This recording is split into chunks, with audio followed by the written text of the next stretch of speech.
What is liberation? It is to be free of personal identity. It is to be free from the hypnosis of conditioning.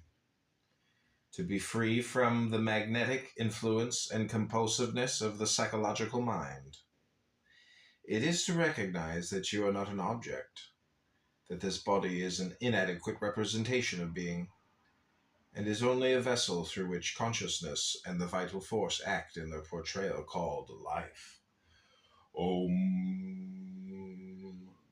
Recognize the naturalness that you are pure, all-pervasive, space-like, ever-expressing, spontaneous presence awareness, with no reference point, self-nature, having any substance or independent existence.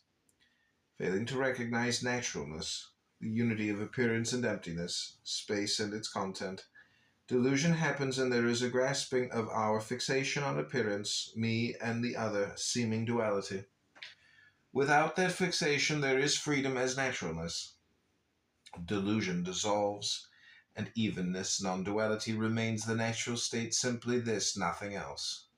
Naturally remaining as naturalness, equanimity, is the natural effortless meditation of no one to meditate and nothing to meditate on, no trying to get or trying to avoid, just effortless being, which is always already so.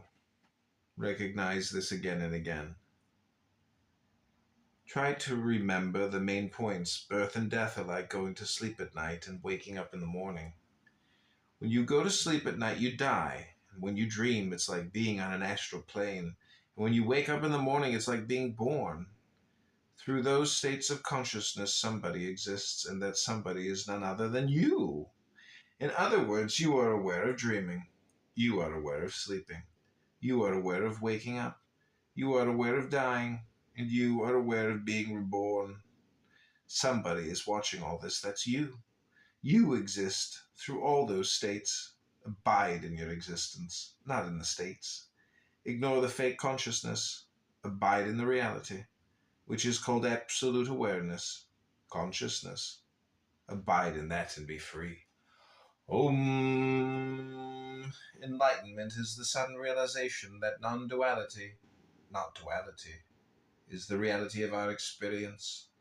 Consciousness is not private and personal, but universal and impersonal, eternally. Om. Enlightenment is like the moon reflected on the water. The moon does not get wet, nor is the water broken, although its light is